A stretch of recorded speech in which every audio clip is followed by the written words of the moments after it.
이제 우리 모두 다 같이 일어나셔서 찬양 부르며 예배의 자리로 나아가겠습니다.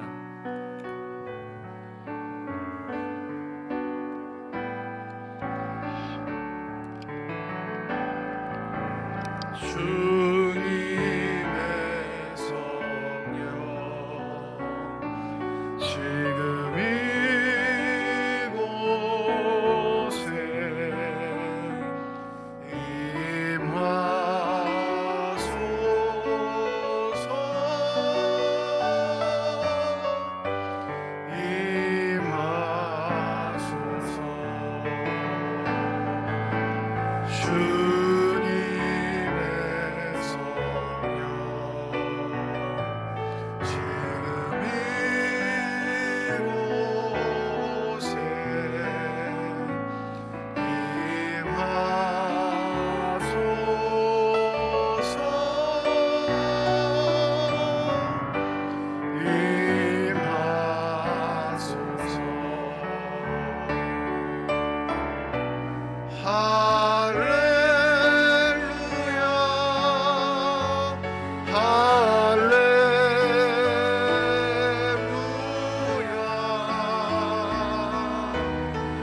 하나님은 영이시니 예배하는 자가 영과 진리로 예배할지니라. 거룩하신 하나님, 하나님의 전에 나와 예배드리는 주의 백성들의 예배를 기뻐 받아 주시옵소서. 우리의 찬양의 고백이 신앙의 고백이 되게 하여 주시옵시고, 우리가 드리는 간구와 하나님 앞에 연락되는 복된 간구가 되게 하실 뿐만 아니라 삼위일체 하나님께 영광 돌리는 귀한 시간, 우리의 진실된 마음과 정직한 영이 하나님을 기뻐할 수 있는 복된 시간이 되게 하여 주시옵소서. 주의 영으로 임재하여 주시사 이 세상 그 누구도 줄 수 없는 평강이 우리 심령 가운데 가득 넘치게 하여 주시옵소서.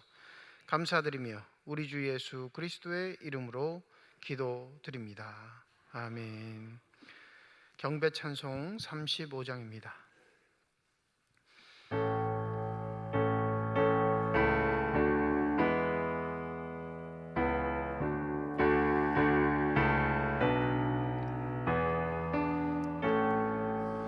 큰 영화로신 주 이곳에 오셔서 이 모인 자들로 주 백성 삼으사 그 중에 항상 계시고 그 중에 항상 계시고 큰 영광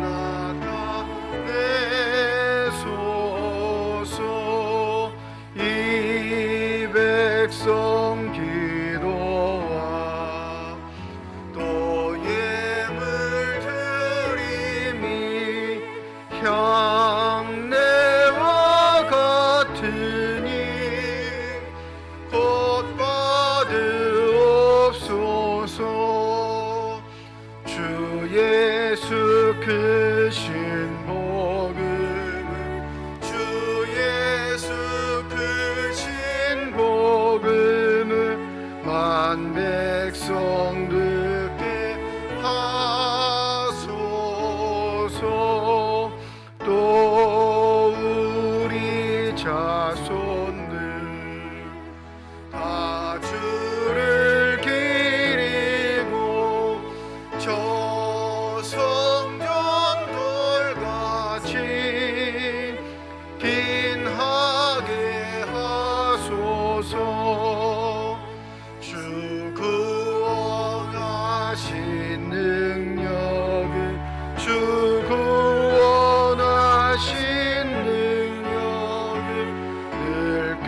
참 진리 지키며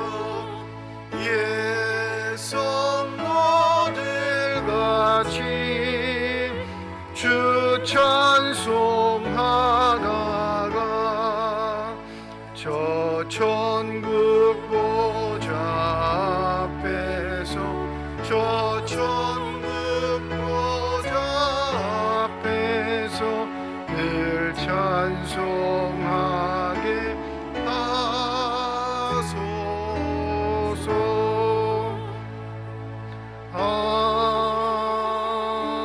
아멘. 성시교독 15번 시편 27편입니다. 여호와는 나의 빛이요 나의 구원이시니 내가 누구를 두려워하리요.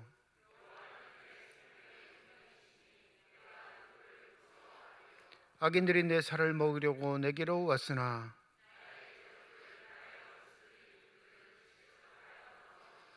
군대가 나를 대적하여 진칠지라도 내 마음이 두렵지 아니하며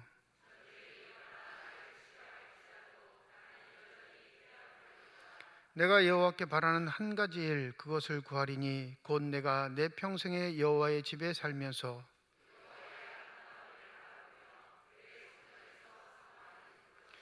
여호와께서 환난 날에 나를 그의 초막 속에 비밀히 지키시고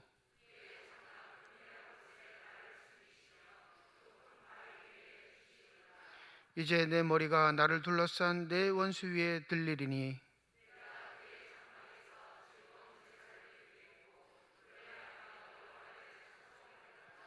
아멘. 지난 한 주간 동안의 삶을 되돌아오며 주 앞에 참회의 기도를 드립니다.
만일 우리가 우리 죄를 자백하면 그는 미쁘시고 의로우사 우리 죄를 사하시며 우리를 모든 불의에서 깨끗하게 하실 것이라. 아멘. 나는 전능하신 아버지 하나님 천지의 창조주를 믿습니다. 나는 그의 유일하신 아들 우리 주 예수 그리스도를 믿습니다. 그는 성령으로 잉태되어 동정녀 마리아에게서 나시고 본디오 빌라도에게 고난을 받아 십자가에 못 박혀 죽으시고 장사된 지 사흘 만에 죽은 자 가운데서 다시 살아나셨으며 하늘에 오르시어 전능하신 아버지 하나님 우편에 앉아 계시다가 거기로부터 살아있는 자와 죽은 자를 심판하러 오십니다. 나는 성령을 믿으며 거룩한 공교회와 성도의 교제와 죄를 용서받는 것과 몸의 부활과 영생을 믿습니다. 아멘. 자리에 앉으셔서 310장 찬양 드리겠습니다.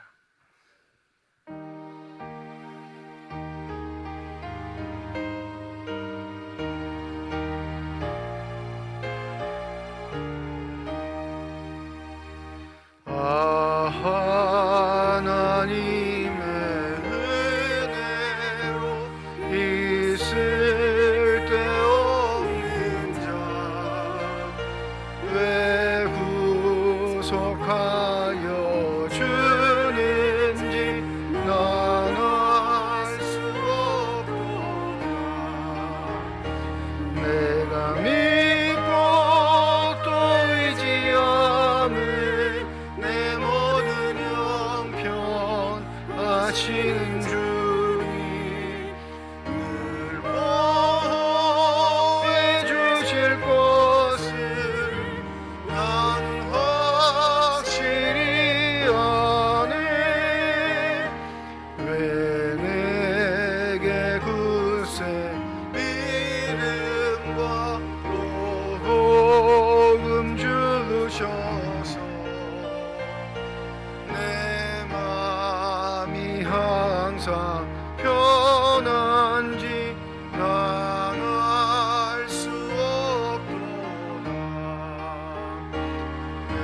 내가 믿고 또 의지함은 내 모든 형편 아시는 주님 늘 보호해 주실 것을 나는 확실히 아네. 왜 내 주셔서 내 마음 감동해 주 예수 믿게 하는지 난 알 수 없도다. 내가 믿고 또 의지함은 내 모든 형편 아시는 주님 늘 보호해 주실 것을 나는 확실히 아네. 주 언제 강림하실지 혹밤에 홍낮에 또 주님 만나 그것도 난 알 수 없도다. 내가 믿고 또 의지함은 내 모든 형편 아시는 주님 늘 보호해 주실 것을 나는 확실히 아네. 정교안 수집사님 기도 인도해 주시겠습니다.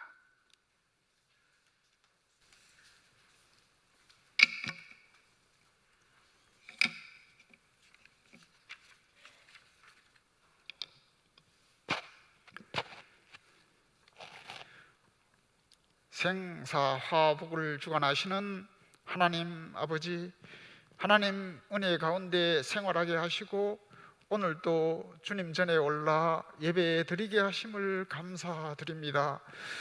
세상과 더불어 살면서 여러 가지 불충한 가운데 주님 영광 드러내지 못하고 오히려 주님 영광 가리운 삶을 살아왔지는 않았는지 우리의 모든 잘못을 용서하여 주시옵소서.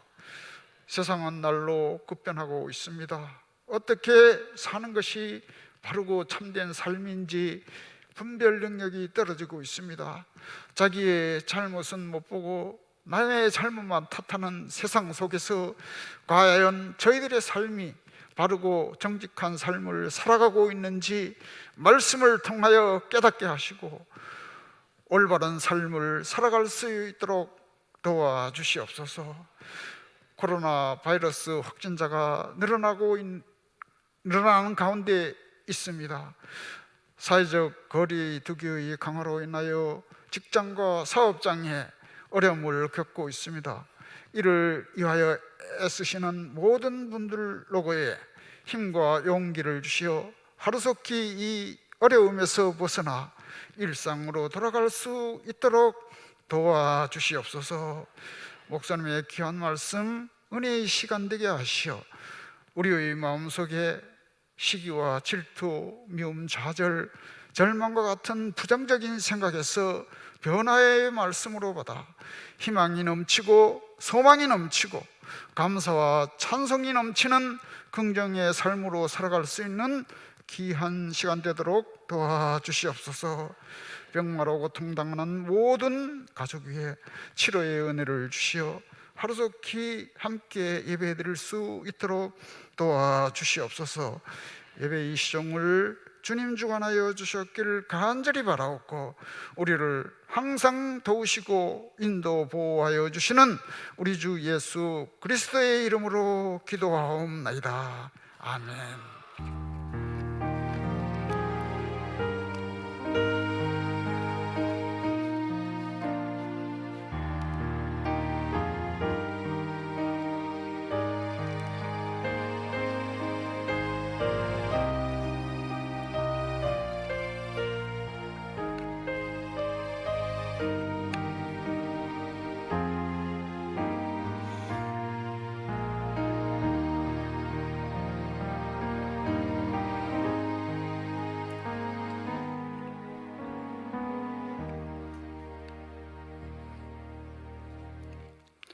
성령 강림 후 19번째 주일 우리에게 주신 하나님의 말씀은 신약성경 히브리서 2장 5절에서 12절까지의 말씀입니다.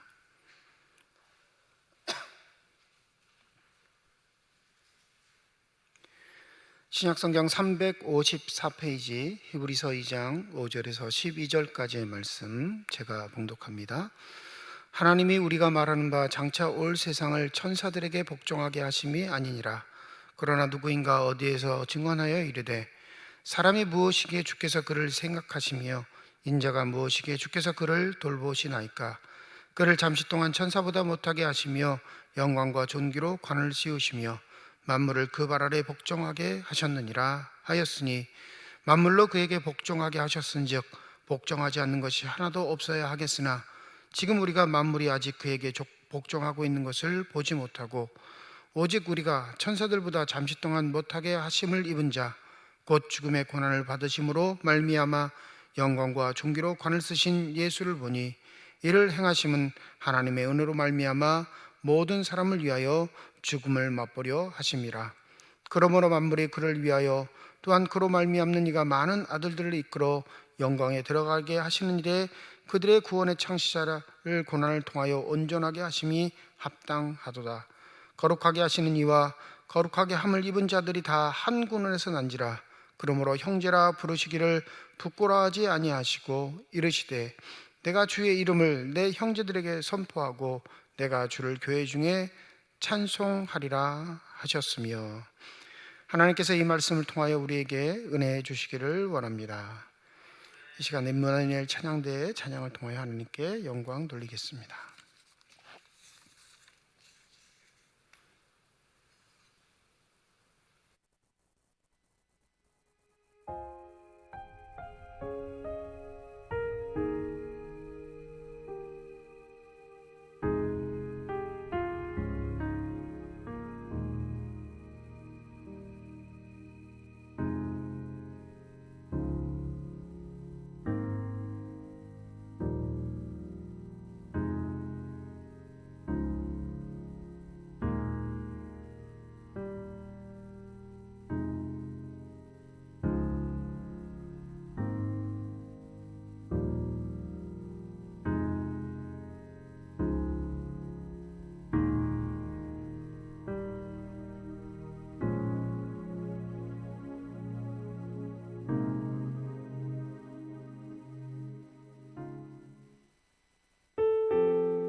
영광의 새날을 맞이하리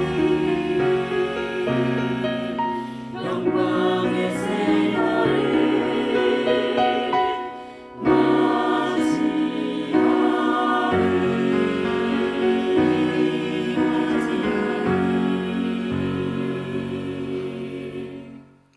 아멘. 기도하겠습니다.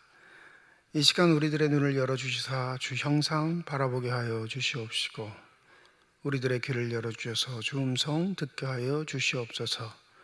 닫혀진 우리의 심령의 문이 성령의 은혜 가운데 활짝 열려지게 하여 주셔서 하나님 아버지 마음속에 품고 계시는 기쁨과 평안과 만족이 넘치는 복된 시간이 되게 하여 주시옵소서. 감사드리며 우리 주 예수 그리스도의 이름으로 기도드립니다. 아멘.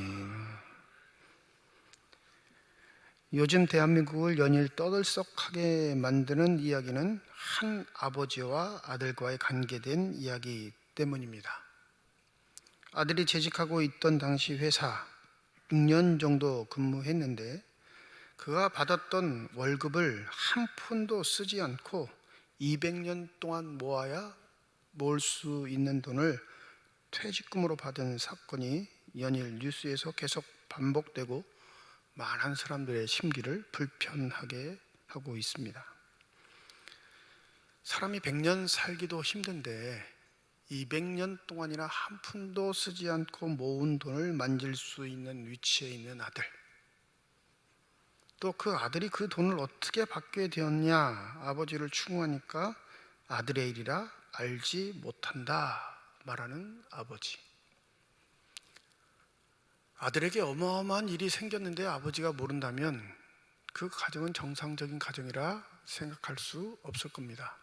더불어 자기에게 정상적이지 않은 돈이 들어왔음에도 불구하고 그것을 아버지에게 상의하지 않는 아들도 제대로 된 아들이라 말할 수 없겠죠. 거기에는 말해서는 안 될, 말하면 결코 안 될 이유가 있기에 서로 묵인하는 것이 있을 것입니다. 비난하고 속상해하고 답답해하지만 그 속상함의 근원은 바로 여기에서부터 비롯될 겁니다. 내 자식에게는 저렇게 해주지 못하는데, 내 아버지에게는 저렇게 받은 적이 없는데, 그것에서 비롯된 비난과 실망의 태도라면 언제든지 우리도 그 자리에 가면 그 일을 행할 수 있는 사람이 될 것이라는 사실을 잊지 말아야 할 것입니다.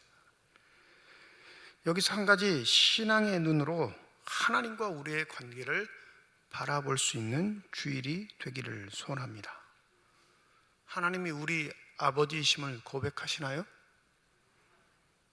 그런데 그 완벽하신 아버지는 왜 우리의 고난과 아픔에 침묵하고 계실까요?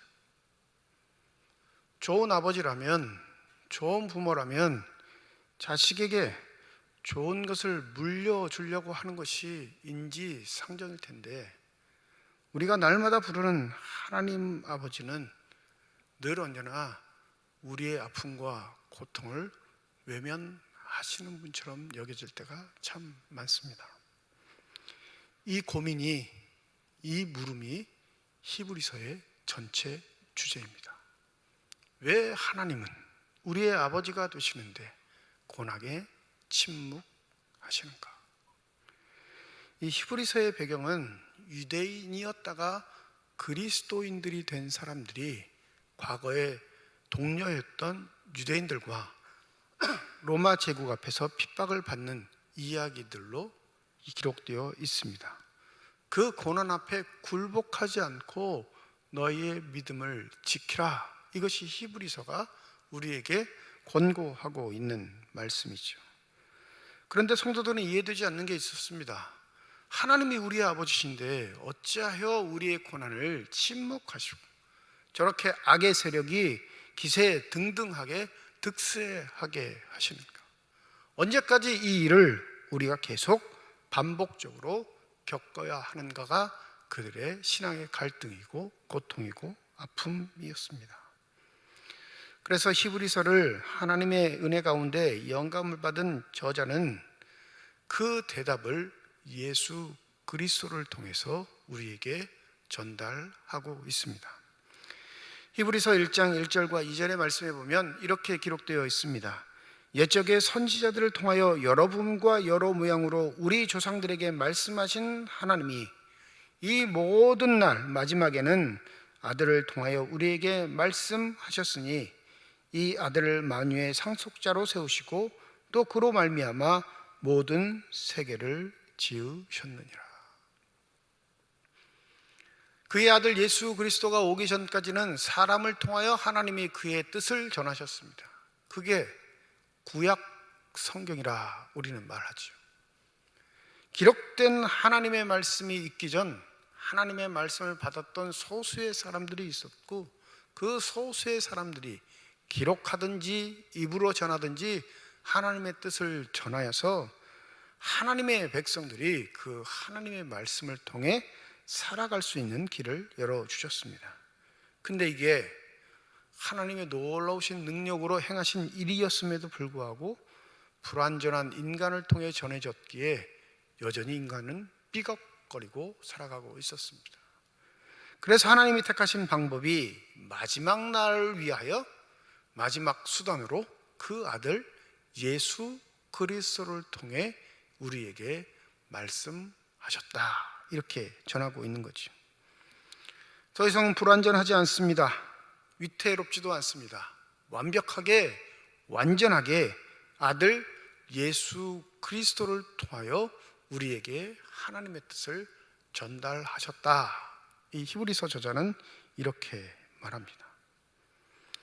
그러면 하나님이 아들을 대하는 삶의 태도, 방식을 예수 그리스도를 통해 보면 알 수 있겠죠. 그러면 우리의 신앙의 괴로움들, 답답함들이 조금이나마 해소될 것입니다. 우리가 잘 알듯이 하나님의 아들 예수 그리스도는 하나님이십니다. 믿으십니까? 굳이 우리처럼 연약한 인간의 모습을 지니고 살 필요가 없는 존재이시지요. 그러함에도 불구하고 죄악이 많은 인간으로 이 땅에 오심은 바로 그것이 하나님이 우리를 향한 사랑을 표현하는 방식이었기 때문에 그렇습니다. 여러분, 66권 성경 가운데 암송하는 구절이 얼마나 되시나요? 제가 이렇게 물으면 추궁하는 것 같아서 기분이 나쁘시겠지만 대부분 머문하실 거예요. 목사님, 젊었을 땐 잘 외웠는데 나이 드니까 외운 것도 까먹어요. 근데 말씀은 잘 까먹을 수가 없습니다. 안 외우신 거예요. 교회를 다니면서 주일학교를 거치면 반드시 외우게 되는 한 가지 말씀이 있는데 다른 건 다 잊어버려도 이것은 잊어버릴 수 없는 성경 구절이 있는데 그게 바로 요한복음 3장 16절 말씀입니다. 하나님이 세상을 이처럼 사랑하사 독생자를 주셨으니 이는 그를 믿는 자마다 멸망하지 않고 영생을 얻게 하려 하심이라. 뭐 외우셨으면 오늘 집에 가서 꼭 외우시고 주님 부르시는 그날까지 잊지 않으시기를 소원합니다. 아들을 보내심은 세상을 사랑하시기 때문입니다.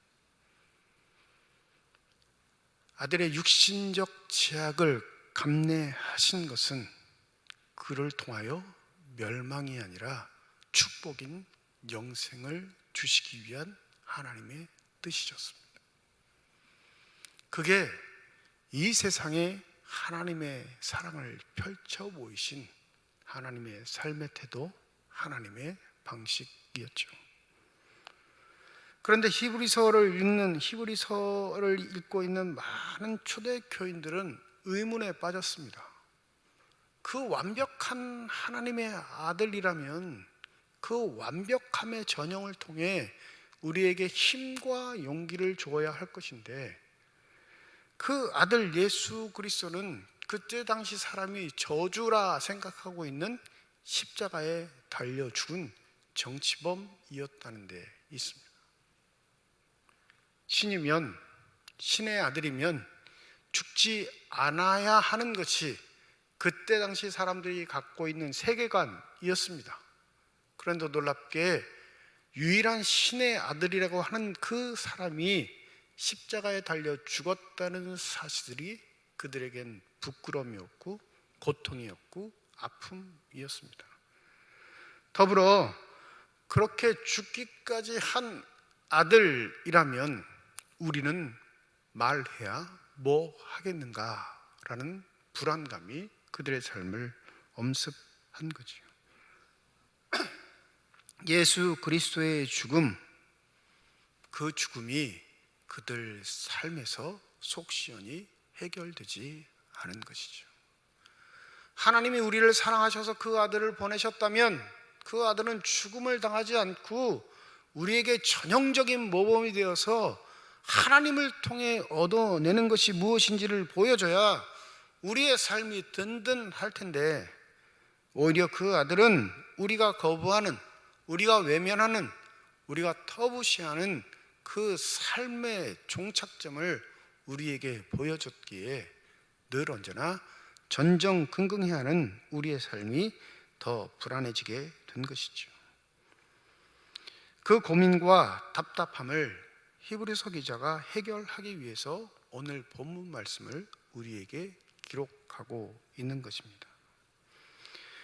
하나님의 아들로 부름받은, 하나님의 자녀로 부름받은 저와 여러분이 이 말씀의 은혜 앞에 담대하게 서기를 소원합니다.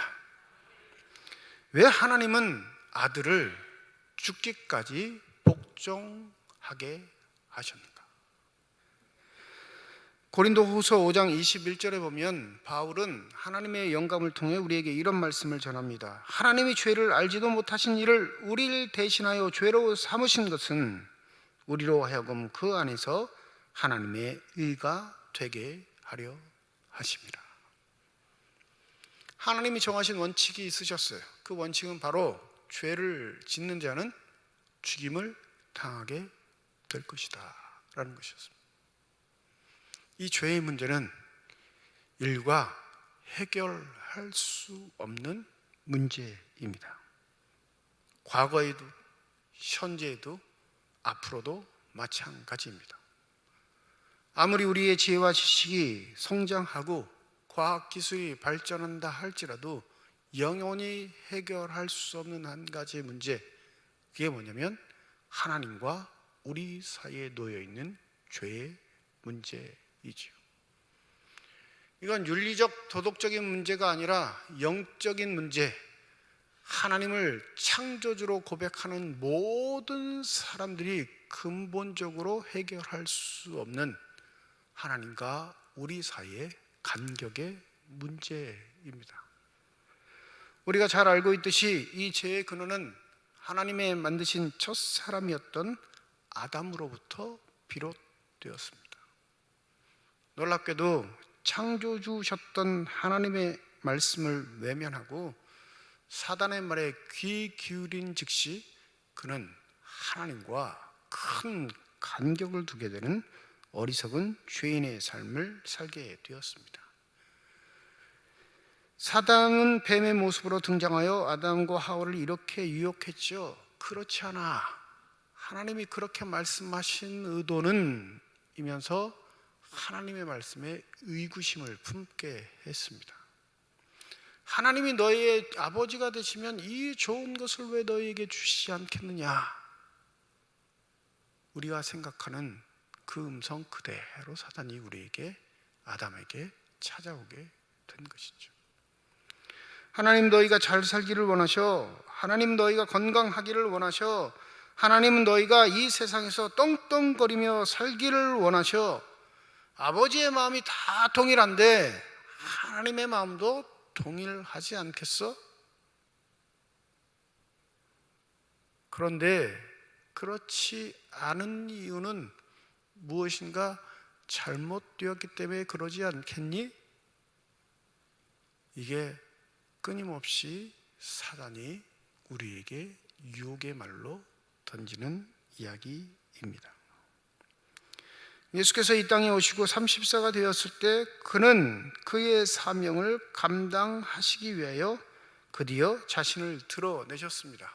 그때 그가 첫 번째 만난 사건이 무엇이었냐면 광야에서 사단을 만난 것이었습니다. 사단은 세 가지 시험을 하지요. 하나님의 아들을 시험하는 사단이라면 얼마나 대단한 존재이겠습니까? 근데 그 사단은 첫 번째 아담에게 던졌던 질문을 똑같이 예수에게 던집니다. 내가 만일 하나님의 아들이거든. 이 말을 다른 말로 바꾸면 너의 아버지가 하나님이시거든, 이 말이. 너의 아버지가 하나님이시면 너의 고난을, 아픔을, 고통을 외면하지 않으실 거야. 널 건지실 거야. 널 이기게 하실 거야. 널 잘되게 하실 거야. 그러니 문제 삼지 말고 내가 말하는 것대로 행하면 내가 너를 인정해 줄게. 내 아버지는 하나님이시고 너는 하나님의 아들임을 인정해 줄게. 이 말로 예수를 유혹한 겁니다. 이 이야기는 여전히 우리에게도 들리는 소리입니다. 아, 예수 믿는다고 그러면서 왜 이렇게 못 살아? 뭐 하나님 믿는다고 매 일요일마다 교회 가더니 사는 꼴이 왜 그래? 하나님이 창조주라고 한다면 당신 그렇게 사는 것 하나님이 알고 계셔? 이게 우리에게 위협적으로 다가오는 사단의 소리입니다. 이 질문에 히브리서 기자는 이렇게 말하고 있지요. 10절입니다. 만물이 그를 위하고 또한 그로 말미암은 이가 많은 아들들을 이끌어 영광에 들어가게 하시는 일에 그들의 구원의 창시자를 고난을 통하여 온전하게 하심이 합당하도다. 하나님이 그 아들 예수 그리스도를 통하여 우리에게 주신 첫 번째 축복이 뭐냐면 바로 영광에 들어가게 하신다는 사실입니다. 믿으십니까? 이 영광은 우리가 지닌 그 어떠한 것으로도 소유할 수 없는, 이 성경에 표현된 영광이라는 단어는 하나님께만 적용될 수 있는 단어임에도 불구하고 이 영광을 누릴 수 있는 기회를 누구에게 주셨다고요? 그 아들을 통한 형제된 자들, 즉 하나님의 부르심을 받은 주의 백성들에게 주신 축복임을 우리에게 선언하고 계십니다. 믿으십니까? 근데 이 영광의 전달 방식이 우리를 좀 당혹하게 하는데 뭐라고 하죠? 고난을 통하여 온전하게 하셨다. 이게 딜레마인 거예요. 영광은 좋은데 영광과 겹쳐진 고난은 우리가 외면하는 것이거든요. 우리가 하나님의 영광을 위해 산다 하면서도 그 영광이 우리의 만족, 기쁨일 때가 참 많습니다. 그게 고난을 배제한 영광의 속성이에요. 내가 좋아하는 것, 내가 탐하는 것, 내가 기뻐하는 것을 누리는 건 영광과는 상관이 없습니다. 하나님이 그 아들 예수 그리스도를 고난을 통하여 온전한 영광에 이르게 하신 수단은 바로 십자가를 통하여 부활을 경험하시게 한 것과 동일한 의미입니다.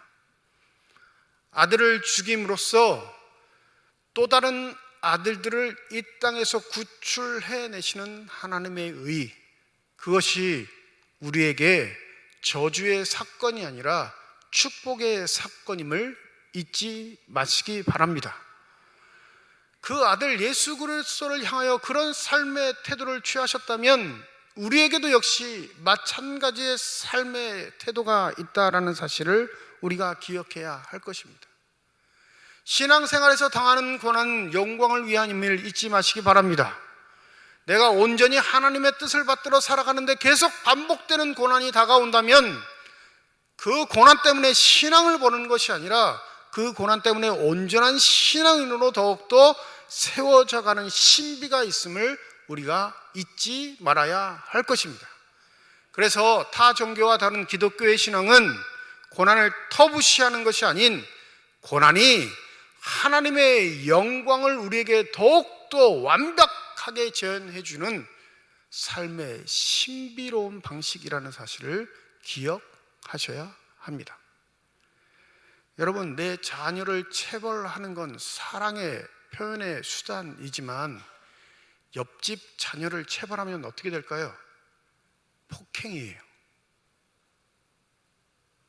물론 세대가 바뀌어서 지금 자녀 한 번 때렸다가 경찰서에 잡혀가시는 분도 많이 계시는데 그 체벌의 본뜻은 야, 아프더라도 너 잘 되는 게 더 중요하니까 그 아픔은 극복해내야 하는 것이라 우리는 생각합니다.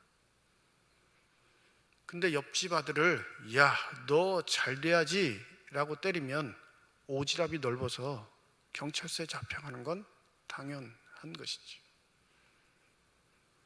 하나님이 자녀를 대하는 태도도 똑같습니다. 하나님의 자녀를 체벌하신 이유는 우리에게 주어진 영광에 집중하게 하시기 위함입니다.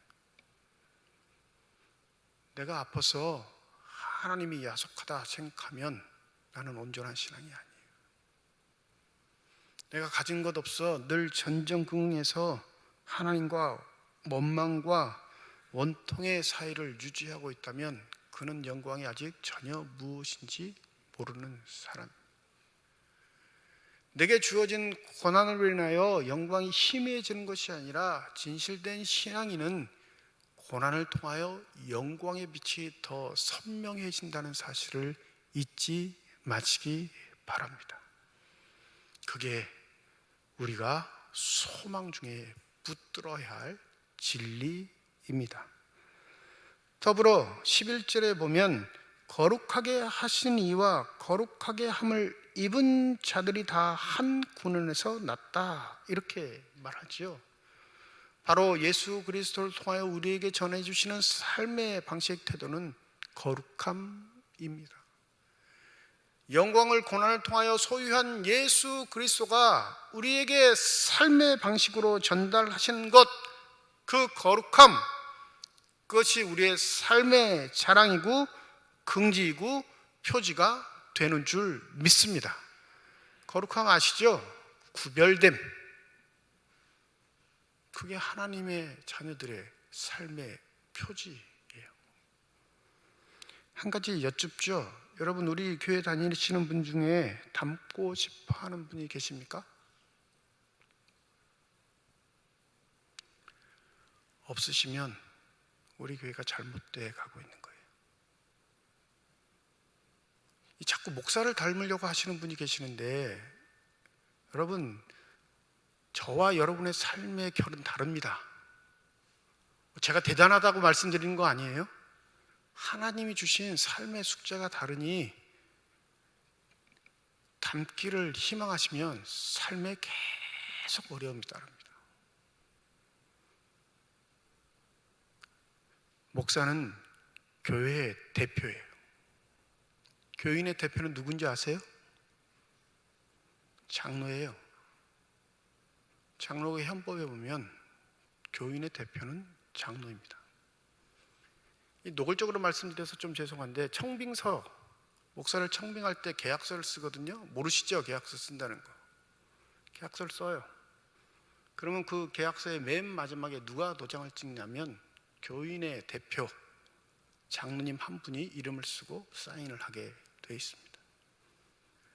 그러니까 교인들은 누굴 닮기를 소원해야 될까요? 맞아요.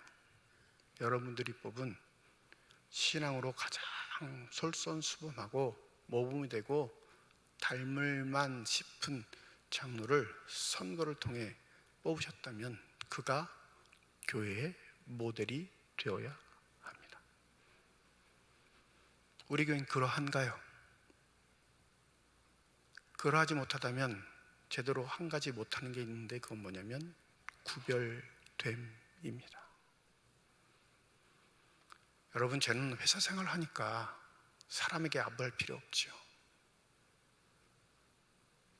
여러분처럼 일상에서 아귀다툼하고 사는 것보다 주의 말씀 묵상하고 사니까 여러분하고 삶의 결이 다를 수밖에 없습니다. 제가 순수하다거나 뛰어나다고 그렇게 말씀드린 게 아니라 여러분이 가진 삶의 고민들이 저하고는 질적으로 다를 만큼 여러분이 큰 아픔 속에서 살아가신다, 이 말씀을 드리는 겁니다. 그런데 그 삶의 현장에서 신앙의 모범으로 구별되게 살아가는 자의 표본은 바로 그 교회 장로님들이어야 합니다. 그 구별됨의 건전성을 배우는 교회, 세대를 거쳐 그 실제적인 모델을 통해 신앙의 성숙을 이뤄가는 교회가 바로 건강한 교회이며 아름다운 교회가 된다는 사실을 잊지 마시기 바랍니다. 이렇게 말씀드리면 그래, 그 장로는 모범이 안 돼, 이렇게 비난하신 분들이 대부분이에요. 여러분, 그 사람이 내가 되어야 함을 잊지 마시기 바랍니다. 그게 거룩함의 속성인 거예요. 그래, 여지껏 그런 사람이 없었다면 내가 그 모범적인 사람이, 모델인 사람이 되어야겠구나. 그 모델이 되려면 반드시 포기하는 것, 손해보는 것, 아픔과 고통을 감내해야 하는 결단이 있어야 함을 잊지 마시기 바랍니다. 바울은 골로새서 1장 24절에 자신의 삶을 이렇게 묘사합니다. 그리스도의 남은 고난은 그의 몸된 교회를 위하여 내 육체에 채우노라. 놀랍지 않습니까? 예수 그리스도를 통하여 고난이 다 그치고 우리에게는 승리와 기쁨만이 남은 줄 알았는데 바울은 뭐라고 하냐면 그리스도의 남은 고난이 있다, 이렇게 말합니다. 그리고 나를 위하여가 아니라 그분의 교회를 위하여 내 육체에 그 고난을 채웁니다, 이렇게 고백해요. 이게 영광을 바라보는 거룩한 삶을 살아가는 삶의 표지라는 사실을 잊지 않으셔야 합니다. 삶에서 자연적으로 따라오는 아픔과 고통이 아닌 거룩함으로 비롯된 주님의 남은 고난, 그것을 내 육체에 채운다는 각오와 결단이 있을 때 그 사람은 구원의 창시자가 되신 예수의 걸음걸이를 따라 사는 삶이 될 것입니다. 여러분은 어느 자리에 서시겠습니까? 부디 간구하기는 지금에 있는 안락함 때문에 영혼의 소망을 잃어버리는 어리석은 삶이 되지 않기를 소원합니다. 영광과 거룩의 삶, 그것은 고난을 통해 신비롭게 완벽하게 이루어진다는 사실을 기억하시고 주의 발자취를 따라 승리할 수 있는 저와 여러분이 되시기를 주님의 이름으로 축원드립니다. 기도하겠습니다. 왜 하나님은 우리의 아버지가 되시는데 여전히 우리의 삶에는 아픔과 고통이 있을까요? 우리 하나님 아버지는 전능하셔서 그 무엇도 불가능한 일이 없음에도 불구하고 우리의 삶은 왜 형통과 거리가 멀까요? 아직도 이해되지 않는 의문이 우리 마음속에 남아있음을 주께서 아시오니 성령의 은혜를 통하여 우리의 삶에 믿음의 신비를 보여주시옵소서.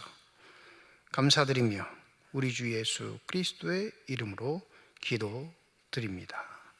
아멘.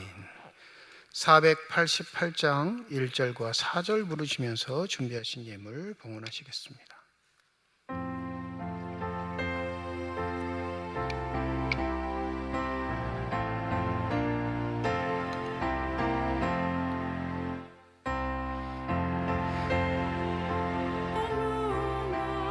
우리 주 예수 그일세 우리 주 예수 밖에는 믿으리 아주 없도다.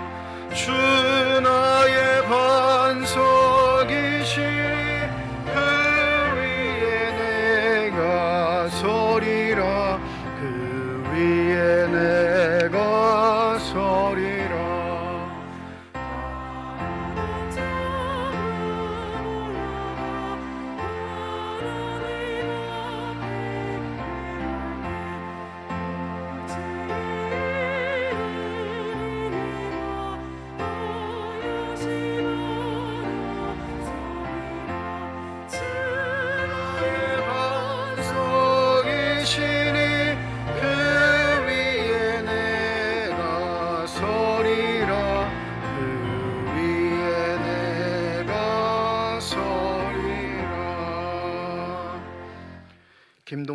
김동규 장로님 가정에서 윤정일 집사님 가정에서 건축 헌금 드리셨습니다. 하나님 은혜와 사랑을 진심으로 감사드립니다. 거룩한 주일 주의 전에 나와 예배드릴 수 있는 은혜를 허락하여 주시옵시고 나올 때 빈손으로 나오지 아니하고 주 앞에 드릴 수 있는 예물 있게 하심을 감사드립니다. 11조 헌금으로, 감사 헌금으로, 1,000번째 헌금으로, 선교 헌금으로, 장학 헌금으로, 건축 헌금으로, 주일 헌금으로 드리는 손길마다 주의 은혜 가운데 복 내려 주시고 이 땅 살아갈 때 필요한 모든 것 채우시는 하나님의 은혜를 만끽하는 복된 삶들이 다 되게 하여 주시옵소서. 이 예물이 쓰여지는 것 하나님의 사랑이 널리 증거되게 하여 주시옵시고 하나님의 이름으로 심겨지게 될 때 30배, 60배, 100배의 결실을 통하여 여전히 우리를 통해 일하고 계시는 하나님의 능력이 나타나는 거룩한 예물이 다 되게 하여 주시옵소서. 예물을 드릴 때 기도의 시험을 담아 드리는 손길과 화정이 있음을 주께서 아십니다.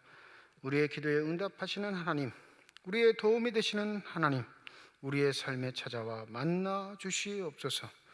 그리하여 어떤 경우에도 절망하지 않고 좌절하지 않고 소망 중에 하나님의 말씀을 붙들고 살아갈 수 있는 믿음의 복된 사람들이 다 되게 하여 주시옵소서. 때를 따라 돕는 은혜로 함께 하겠다 약속하신 그 말씀을 믿고 의지하오니 주의 우리의 기도에 응답하여 주시옵시고 우리의 간구에 대답하여 주시옵소서. 그리하여 늘 언제나 담대한 믿음을 지니고 이 땅을 변화시키기에 부족함이 없는 삶들이 되게 하여 주시옵시고 소망의 그 나라를 사모하며 이 땅에서 하나님의 나라를 실현하며 살아갈 수 있는 복된 삶들이 다 되게 하여 주시옵소서. 주의 몸된 교회와 하나님의 나라를 위해 수고하고 애쓰는 많은 일꾼들이 있습니다. 하나님께서 저들을 축복하여 주시되 겸손의 영을 더하여 주시옵시고 늘 한결같은 마음을 유지할 수 있도록 성령의 은혜를 더하여 주셔서 주께 하던 모든 일을 잘 감당할 수 있는 신실한 하나님의 일꾼 되게 하여 주시옵시고 저들의 삶의 태도가 자녀들과 후손들에게 전승되게 하여 주셔서 자자 손손주를 기쁘게 하며 주께 영광 돌리며 하나님의 놀라운 복을 받아 누릴 수 있는 거룩한 삶들이 다 되게 하여 주시옵소서. 오늘 임마누엘 찬양대의 찬양을 기뻐 받으신 줄 믿습니다. 대원 한 사람 한 사람을 기억하여 주시옵시고 수고하는 모든 손길들 주께서 축복하여 주시사 하나님을 찬양함이 있어 게으르지 않게 하여 주시옵시고 늘 하나님을 기뻐하는 삶으로 많은 사람들에게 유익을 끼칠 수 있는 복된 삶들이 되게 하여 주시옵소서. 고3 수험생들 기억하여 주시기를 소원합니다. 지혜와 명철을 더하여 주시옵시고 사람의 욕심이 아닌 하나님의 뜻을 받들어 살아갈 수 있는 귀한 자녀들 되게 하여 주셔서 배울 수 있을 때 열심히 익히고 배우게 하여 주시옵시고 많은 사람들에게 영향력을 끼칠 수 있는 선한 도구들로 삼아 주시옵소서. 병상에 누워있는 환우들이 많습니다. 하나님의 도움의 손길, 지혜의 손길을 간구하오니 주여 병상에 찾아가 어루만져 주시옵시고 주의 손길로 안수하여 주실 때 회복되며 치유되는 놀라운 역사가 있게 하여 주시옵소서. 어려운 때일수록 기도의 마음을 모으게 하여 주시옵시고 우리의 마음이 흐트러지지 않도록 눈을 들어 믿음의 주가 되시는 예수 그리스도를 바라보는 복된 삶들이 되게 하여 주시옵소서. 모든 것 감사드리며 우리 주 예수 그리스도의 이름으로 기도드립니다. 아멘. 우리 함께 인사하겠습니다. 하나님의 축복이 여러분과 함께. 네, 감사합니다. 우리 옆에 분과 손 흔들면서 인사하시죠. 하나님의 축복이 옆에 계신 분과 함께. 감사합니다. 다음 주일 예배는 1부, 2부 예배로 모이고 100명 참석 가능하시고 주중 예배, 새벽 기도와 수요 예배도 역시 100명 참석 가능하십니다. 교회학교 예배는 부서별로 정원의 20%까지 참석하여 예배 드립니다. 자녀를 두신 분들 우리 교회학교 예배 몇 명까지 드릴 수 있는지 파악하셔서 우리 자녀들 예배 잘 드릴 수 있도록 협조해 주시면 감사하겠습니다. 코로나 백신을 맞으신 분들은 이 예배 집계 인원에 제외됩니다. 그러니까 포함되지 않으니까 백신을 다 맞으신 분들은 걱정하지 마시고 예배 참석하시면 하시겠습니다. 내일 월요일부터 금요일까지 가을 특별 새벽 기도회를 진행합니다. 새벽 5시에 본당에서 모이고요. 특별한 행사나 순서는 없고요. 말씀을 통해 일주일 동안 그 말씀을 붙잡고 기도하는 일에 힘쓰기 위해서 우리 일주일 동안 시작합니다. 주제는 치료의 강선을 비추리라. 말라기 4장 2절 말씀인데 한 주일 동안 말라기 전체 말씀을 살펴보게 될 겁니다. 한 주간 동안 다른 것 하시긴 하시겠지만 성경을 읽으실 때 말라기가 4장밖에 안 되거든요. 1장부터 4장까지 계속 반복적으로 읽으시고 새벽기도에 참석하시면 반드시 하나님이 응답 주시고 우리의 삶의 문제들을 해결해 주실 줄 믿습니다. 늘 나오시는 분들만 나오시지 말고 마음속에 그런 마음이 드시는 분 계실 거예요. 기도해야 하는데, 기도하라 하시는데 그 마음이 반드시 와요. 신앙인들은. 그럼 그걸 외면하면 그 기도의 은혜가 언제 다시 돌아올지 모릅니다. 부디 좀 힘드시더라도 여러분 이번 가을 특별 새벽기도에 힘을 모아주시고 집중하셔서 우리의 기도가 필요한 사람들, 특별히 국가, 교회, 환우들, 또 수험생들, 우리 가족들, 후손들을 위해 집중해서 기도할 수 있는 복된 시간이 되시기를 소원합니다. 세례 입교 신청을 받습니다. 사무실로 신청해 주시고 다음 주부터 4주간 교육 후에 세례 문답 과정을 거쳐서 11월 첫 주 세례 입교식을 합니다. 2년 만에 지금 처음 하는 건데 코로나 이후로 지금 처음 시행하는 건데 세례를 받아야 하는 분들이 너무 누적돼 버리면 교회 행정상으로도 교회 여러 가지 면에서 어려움을 겪기 때문에 세례 입교 신청하셔야 할 분 이번 기회에 꼭 받으시기를 부탁드립니다. 지금 1층 원래 청년부실 있던 곳을 영유아 교육을 위한 놀이공간, 교육공간을 위해서 공사 중에 있습니다. 다음 주간이면 맞춰질 것 같은데 여러분들 잘 진행될 수 있도록 기도를 부탁드립니다. 더불어 몽골에서 선교하고 계시는 이동식 선교사님, 지난주에는 막내딸하고 선교사님이 코로나 확진됐다고 말씀드렸는데 이번 주간에 둘째 딸까지 확진이 됐어요. 가족이 한 공간에 있을 수밖에 없는 상황이어서 둘째 딸까지 확진이 되었다 이 연락을 받았습니다. 기도하실 때 우리 선교사님 가족들 반드시 잘 치유될 수 있도록 기도해 주시면 감사하겠습니다. 또 감사할 일은 조수진 집사님 승급을 감사해서 예쁘게 강단 장식 준비해 주셨고 우리 김창준 집사님, 방일주 권사님 자녀, 딸 결혼 감사해서 오늘 떡을 준비해 주셨습니다. 나가실 때 모두들 떡 받아가시면 되겠습니다. 그 두 가정 외에 하나님의 축복이 늘 함께 하시길 주님의 이름으로 축원드립니다. 이제 다 함께 자리에 일어나셔서 결단 찬양 하나님께 드리겠습니다.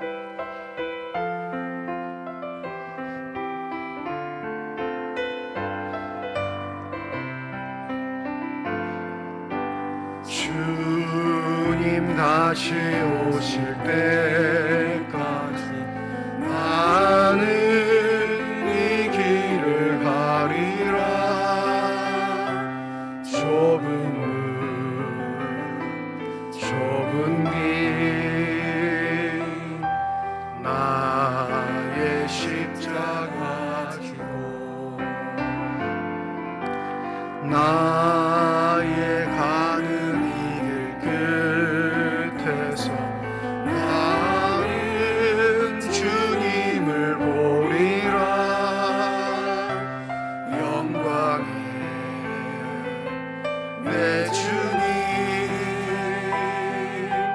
나를 맞아주시. 주님 다시 오실 때까지 나는 일어나 달려가리라. 주의 영광 온 땅 덮을 때 나는 일어나 노래하리. 내 사모하는 주님 온 세상 구주시라. 내 사모하는 주님 영광의 왕이시라.